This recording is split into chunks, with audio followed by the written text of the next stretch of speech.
Hola, buenas tardes. Vamos tomando asiento para dar inicio al último plenario y cierre de la jornada del Congreso Ibérico de la Bicicleta y la Ciudad. Hemos preparado este plenario con mucho cariño y tenemos a dos personas invitadas internacionales que han acudido a nuestro llamado y que nos emociona mucho poder escuchar el día de hoy. Y por eso las hemos esperado para poder tener este cierre. En la moderación de este plenario tenemos a Julio Romero, nuestro coordinador del área de movilidad. Y están sentados en la mesa Henrik y Marie Jolie. Henrik viene en representación del Ayuntamiento de Copenhague. Viejo amigo, vivió en Argentina mucho tiempo, lo conozco desde hace años y me alegra mucho que esté sentado hoy aquí.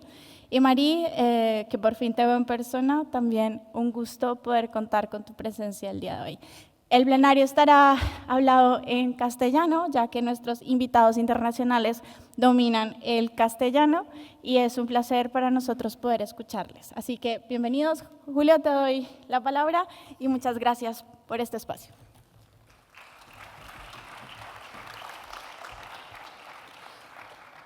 Gracias, Lola.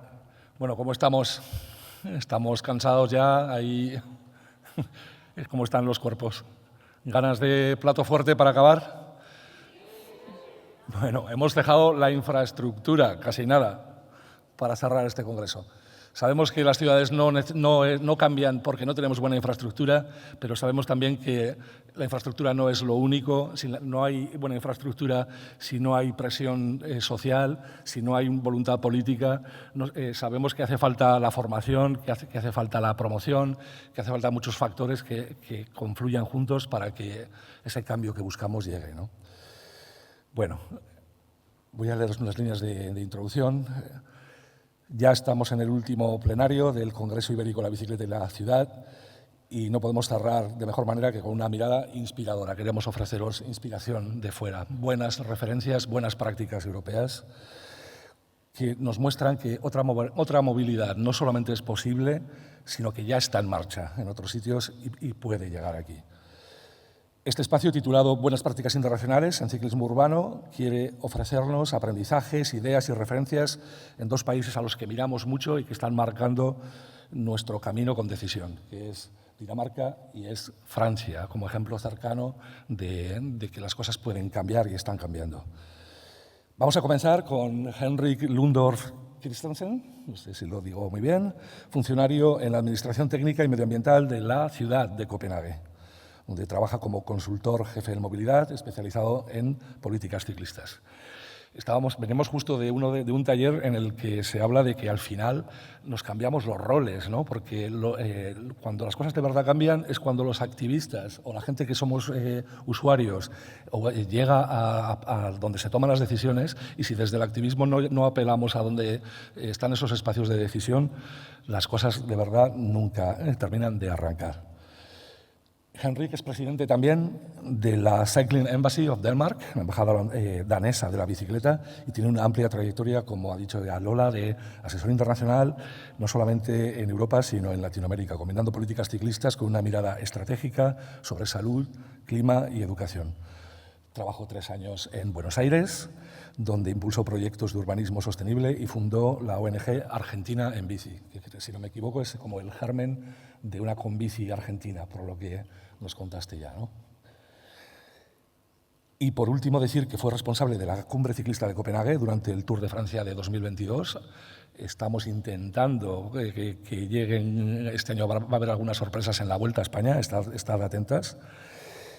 Y actualmente organiza el UCI Mobility and Bike City Forum de 2025 y también coordina el esfuerzo nacional danés por lograr un 20% más en Dinamarca de ciclismo antes de 2030, colaborando con redes como Eurocities, la ICF, de la que formamos parte, CII, que es la Confederación de la Industria en Europa, y con EBI, que también está relacionada con lo mismo. Demos una fuerte y cálida bienvenida a Henrik Lundorf Christensen.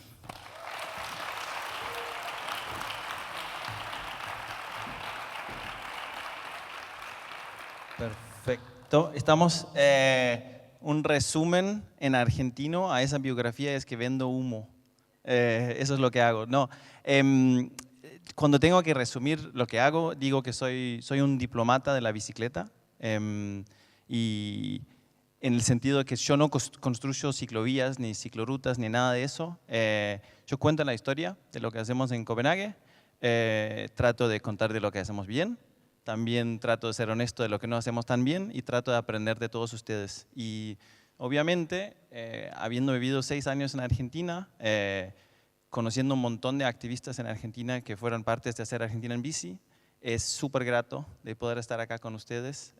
Fue como el postre de ese medio año de siempre saber que tenía que venir acá, porque el castellano en algún sentido es mi idioma del activismo, del ciclismo.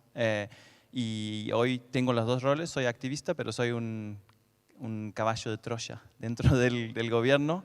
Y creo que eso es parte del aprendizaje lo que puedo compartir es que uno no pierde su esencia, se va adentro, sino que eso es mi fuerte recomendación de que si España quiere avanzar, capaz algunas personas tienen que meterse en la política, porque ahí es donde puedes cambiar cosas.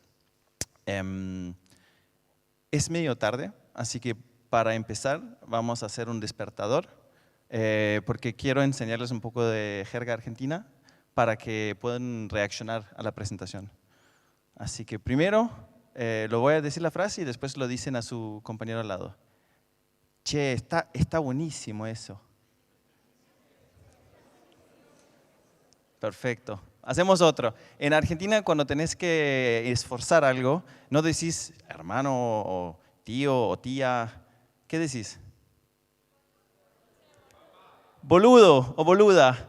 Entonces, según el género de esa persona al lado, dicen boluda. ¿Puedes creer eso?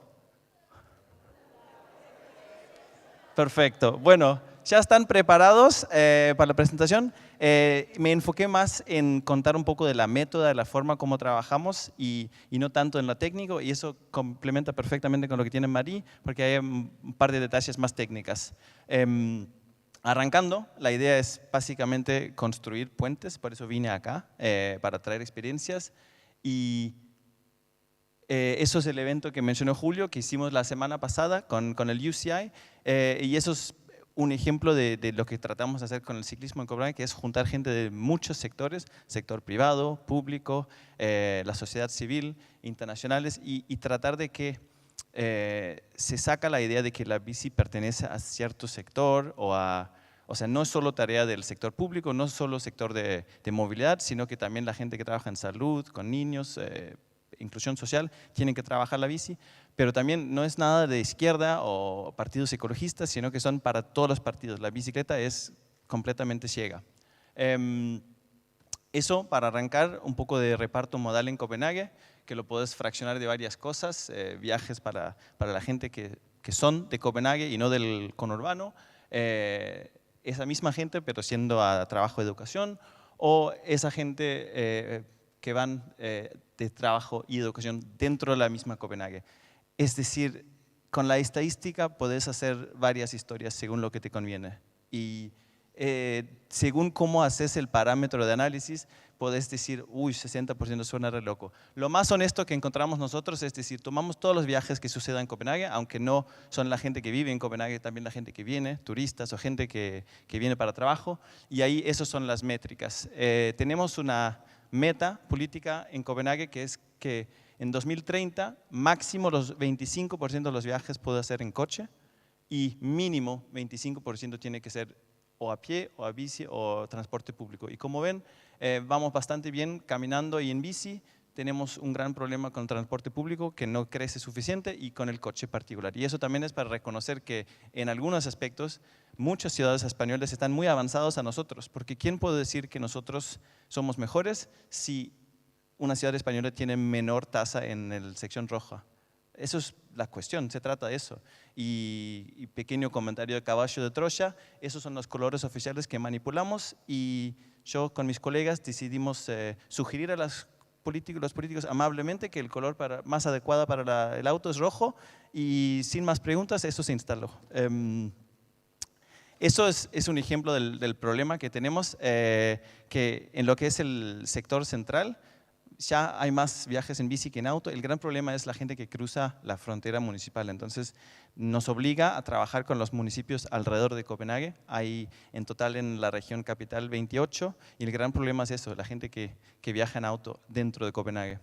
Pero algunas cosas va bien y eso es un ejemplo.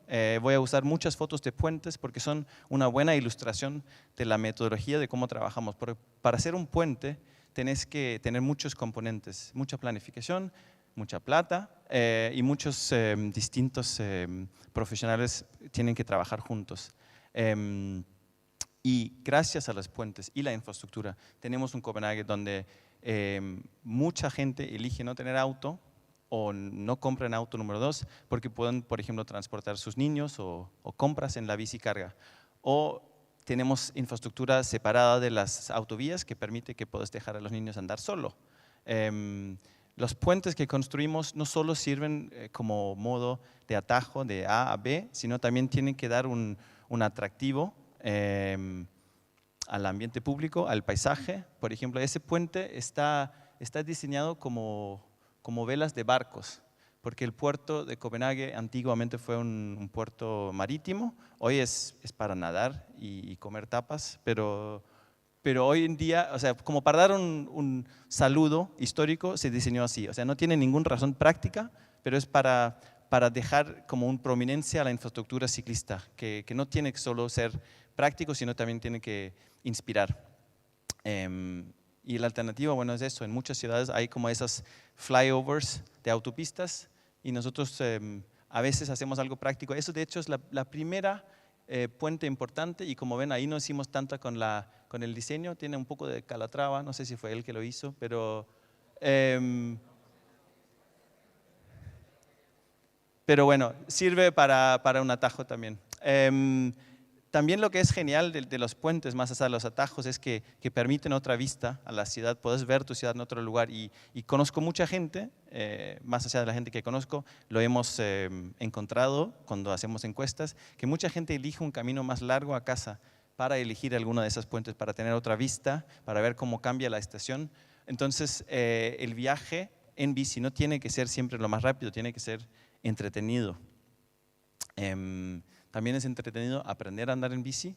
Creo que podemos aprender mucho de los compañeros que estaban antes hablando de educación ciclista desde la ciudad de Copenhague. No lo hacemos directamente en las escuelas, tenemos una oferta, pero no es obligación y alrededor de un 40% de las escuelas en Copenhague hace algún tipo de enseñanza de viajes en bici para niños. La Federación Ciclista Danesa es bastante fuerte en eso y tienen un guía que lo recomienda, pero en general aprender a andar en bici en Dinamarca no está muy institucionalizada, es más algo que la gente hace en casa. Los niños en general van de modos activos en la escuela y cuando preguntamos a los niños, de hecho ellos se sienten mucho más seguros que los papás. Entonces cuando hay temas de vía escolar es en general porque los mamás y las papás lo piden, no porque los niños se sienten inseguros. La cultura ciclista en Copenhague tiene mucha diversidad. Y ahora es el momento para que digan, che, boludo, ¿qué pasa? Esto es una empresa que hace servicio de reparación en autos, pero usan la bicicargo porque simplemente llegan más rápido cuando hay un problema. Y también tu último viaje lo puedes hacer en bici. Y obviamente todo eso es posible porque hay una cultura ciclista instalada, pero creo que muchos acá saben que esas fotos de las 40 en Copenhague era básicamente la norma en todo el mundo. O sea, ahí no éramos únicos, era la norma, que la gente iba en bici y después de la Segunda Guerra Mundial teníamos un montón de gente que necesitaba un trabajo en fábricas que antes producían material de guerra. Entonces esas mismas fábricas empezaron a producir autos y bombardearon nuestras ciudades con autos y nosotros también compramos el cuento que eso era avance y llenamos nuestras ciudades con autos. Por suerte, no por suerte, también lo que pasó en ese momento fue que había un proyecto de proponer usar los lagos que van atravesando Copenhague para directamente hacer una autopista Ahora es el momento para decir por suerte, porque como ven, no hicieron nada con eso, porque en las 80 fue cuando teníamos nuestra gran impronta activista que nos zafamos y creo que estamos viendo que ustedes están haciendo lo mismo en España hoy en día para que nosotros desde los 2000 tenemos una cultura ciclista bastante fuerte de vuelta. Eso se basa en gran parte gracias a dos decisiones claves políticas que fueron tomadas hace 20 años más o menos. Uno fue que la meta era ser el mejor ciudad ciclista en 2025. Yo creo que esa forma de expresar una meta hoy en día quedó un poco obsoleto porque hay tantas formas de definir eso y también esa competencia, cómo lo medís, pero al menos movieron algunas ruedas para empezar a priorizar la bici. Y la otra fue que Copenhague tenía que ser neutral en CO2 emisiones en 2025. Y la primera es muy subjetiva, la otra es muy objetiva. Yo voy a decir que no logramos ninguno de los dos, pero lo que sí logramos fue generar interés político para que se invirtieran más de 200 millones de euros en los últimos 10 años en fomentar el ciclismo en Copenhague. Y eso también generó el empuje para crear distintos documentos de planificación. Creo que la más clave es la estrategia de 2011, que fue como muy claro en la visión de dónde estamos yendo, qué es lo que queremos lograr, y distintos documentos de planificación. No tiene mucho sentido repasarlo, pero básicamente dividiendo lo que es guía, lo que es instrucciones y lo que es evaluación. Gran parte del trabajo también ha sido integrar la bici en distintas áreas, porque los colegas que trabajan con planificación municipal o con espacio público o cambio climático o seguridad vial, no necesariamente piensan la bici como la solución a todo eso, como nosotros. Nosotros estamos muy convencidos. Entonces, gran parte del trabajo ha sido integrar la bici y a veces el logro es 2 o 4 líneas de texto en uno de esos documentos para que tenés un mandato político para después seguir pidiendo fondos para cumplirlo. O sea, básicamente, si dice en la visión de 0 muertos en el tráfico que la bici es un componente fuerte para eso, bla, bla, bla, entonces cuando hay que hacer un proyecto de mejorar la seguridad vial, automáticamente también tenés para priorizar la bici. En el plan municipal, por ejemplo, integramos esa meta que mencioné antes del 25-25. El otro día alguien dijo eso, sin presupuesto no hay política, y creo que es muy cierto. Y gracias a lo que se hizo, se vio una intervención fuerte a lo largo tiempo, especialmente desde que implementamos la estrategia bici. Es un poco difícil interpretar un gráfico así, pero si tomamos como promedio, en los años con la estrategia activa logramos generar unos 7,6 millones de euros extra todos los años. Los números lo vengo fraccionando, bueno, nosotros en Copenhague lo fraccionamos entre lo que es plata que viene de la caja municipal, o sea, directamente para hacer infraestructura ciclista, que son inversiones de otras áreas en el gobierno, por ejemplo, rutas escolares, avenidas comerciales, etcétera, y después la pata de la inversión externa. Y la inversión externa es algo interesante porque en Dinamarca tenemos muchas fundaciones sin fines de lucro que por ejemplo, ese caso, el edificio que tenemos acá, es el centro de arquitectura de Dinamarca, que fue construido de una de esas, y el plan municipal de esa área ya estipulaba que faltaba una extra conexión acá. Entonces, como usamos esa anclaje para decirlo, si ustedes quieren construir semejante monstruo acá, también tienen que construir un puente. Y eso es una estrategia que usamos, obviamente totalmente legal, pero esa forma de hablar con la gente que quiere construir en Copenhague para que mejoren la infraestructura ciclista. Lo mismo aplica cuando hay un desarrollo nuevo, en un barrio nuevo, construye una casa. O sea, si durante 2 años la avenida, la calle está intervenida, directamente decimos a la gente o la constructora, tienen que mejorar la infraestructura ciclista afuera. En lo que es plata y bici, Ruth lo mencionó antes como análisis socioeconómico, nosotros lo venimos haciendo y constantemente se actualiza.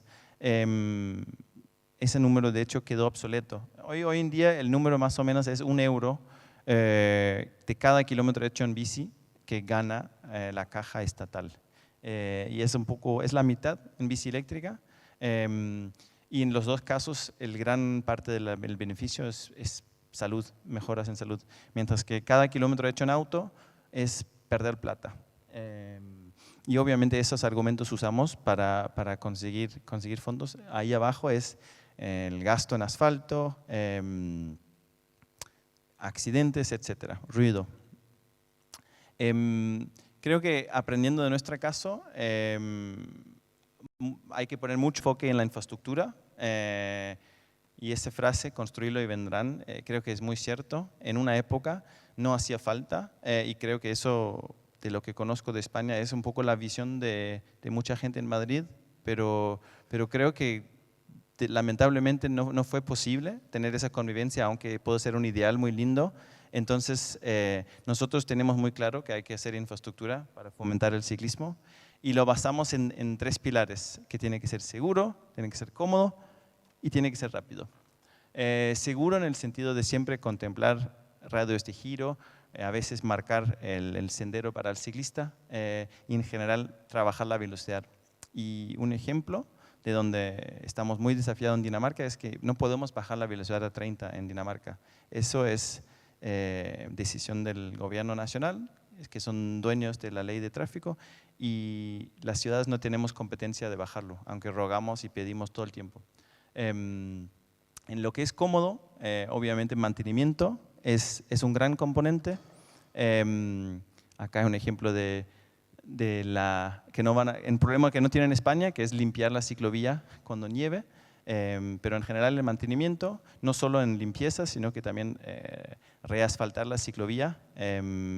Cuando hay proyectos de mejora, tiene que pasar. Y por supuesto, el componente de rápido es asegurar que hay atajos. Los puentes es un ejemplo. Sé que acá hablan mucho del ciclismo contra flujo. Cuando hay un vía mano único, eso es estándar en el centro de Copenhague, que cuando hay una calle es mano único para los coches, es bidireccional para bicis. Y perdón, voy a hacer una pausa, pero estoy muriendo de calor, así que voy a tomar un papelito.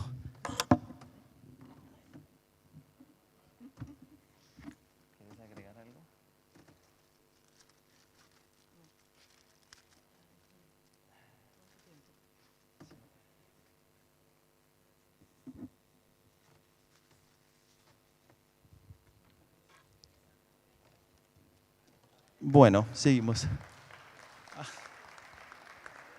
No sé si eso sí.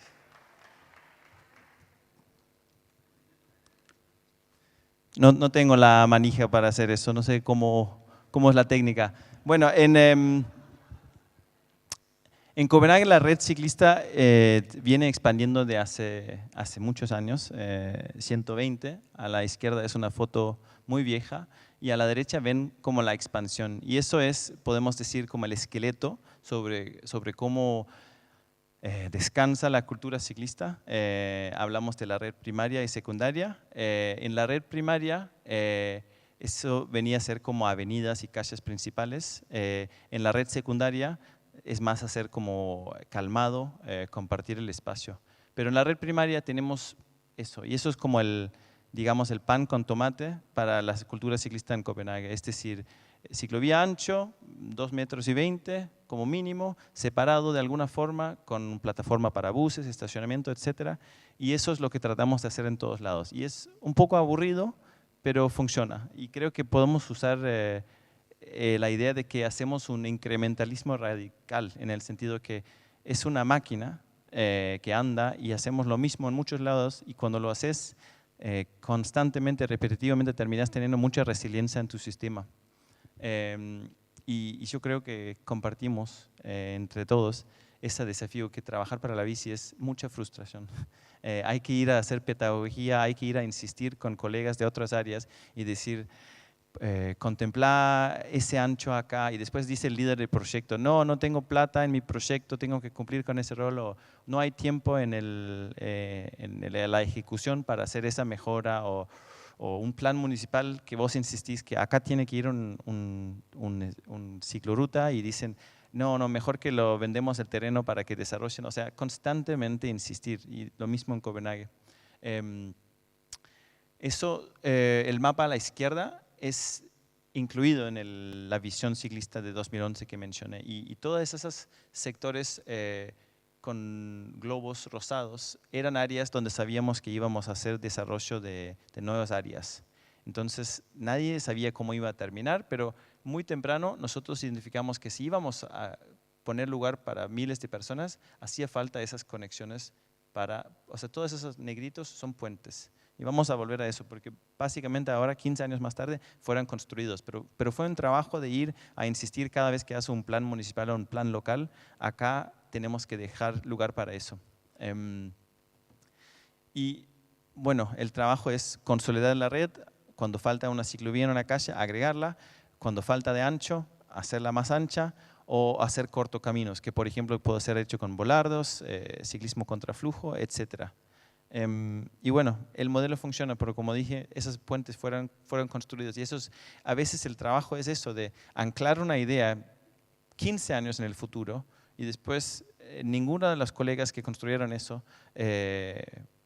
están acá diciéndolo. A mí me toca contar la historia, pero es como a veces hay que instalar algo en los papeles para que otro pueda ejecutarlo. Complementamos la red con los Super Cycling Highways, que también va a mencionar Marie, el caso en Francia, pero básicamente son rutas de alta velocidad para que gente vaya a trabajo más rápido o puedan hacer deporte. Y tenemos las vías verdes, que ahí justamente la idea no es ir rápido, pero disfrutar el camino. Y todos los datos que acoplamos, lo acoplamos, bueno, no todos, pero muchos manualmente. Creo que todos recuerdan hace 15 años cuando se habló del Smart City y eso, y todo el mundo prometía que podíamos tener sensores en todos lados, pero nosotros hace 40 años estamos contando ciclistas con voluntarios sentados a la calle contando, y es un modelo que funciona bastante bien. El costo es una taza de café y una galleta, y los datos funcionan. Obviamente incluimos también datos de sensores y hacemos encuestas, pero en general muchas veces los datos ciclistas no tienen que ser demasiado avanzados. Hay muchas formas de tener idea de si funciona su ciudad o no. Voy redondeando, gracias por la paciencia, y voy a ser un poco provocativo en un congreso de la bici y decir que no se trata de la bici y todo eso, se trata de otra cosa. Nosotros hace un par de semanas fuimos mencionada la ciudad más vivible por alguna revista X. Como el título de ser la mejor ciudad ciclista en el mundo es algo completamente discutible, lo mismo es eso, pero sí es lindo vivir en Copenhague. Y es lindo porque la bici hace el espacio público mucho más lindo. Y nosotros a veces no nos damos cuenta. En ese proyecto expandimos la vereda, expandimos la ciclovía, y hay solo 2 carriles en el medio para transporte y es solo para bus. O sea, ese puente funciona como un filtro modal al acceso de uno de los barrios más populares en Copenhague. Y cuando hicimos ese proyecto, obviamente los bicis podían ir más rápido, había más capacidad, la gente podía caminar más, los buses iban más rápido, pero lo que no sabíamos, o sea, no lo habíamos previsto, era que la gente empezaban a usar ese puente como un espacio de permanecer. O sea, se había convertido en un espacio público. Entonces teníamos que poner puentes, obviamente. Pero eso es un buen ejemplo de que la bici trae efectos increíbles para el espacio público, para estar y disfrutar la vida. Última solapa es para indicarles un poco el desafío que tenemos ahora. Porque cuando medís todo el espacio que hay en Copenhague entre las casas, todavía un 49% es malla vial. Y obviamente estoy acá haciendo un poco de lavado de cerebro porque no solo van autos, obviamente también van buses y camiones que entregan comida y mercancías, y en algunas van bicis, pero es mucho asfalto, es mucho espacio muerto cuando solo dedicamos un 6% a ciclovías, cuando solo hay 5% para plazas, y eso es el gran desafío para Copenhague ahora, cambiar eso. También un 9% para estacionamiento de autos en cordón no es muy bueno. Así que voy a terminar con eso, de que nosotros tenemos mucho desafío y creo que podemos aprender mucho de ustedes, de cómo usar el urbanismo táctico, cómo hacer lugares más caminables en general, que la gente camine más en Copenhague es algo que queremos inspirar. Y con eso, gracias por la atención y muy ansioso para las preguntas después cuando hablamos con Marie y después en la cicleteada y la fiesta, porque de eso se trata, construir puentes.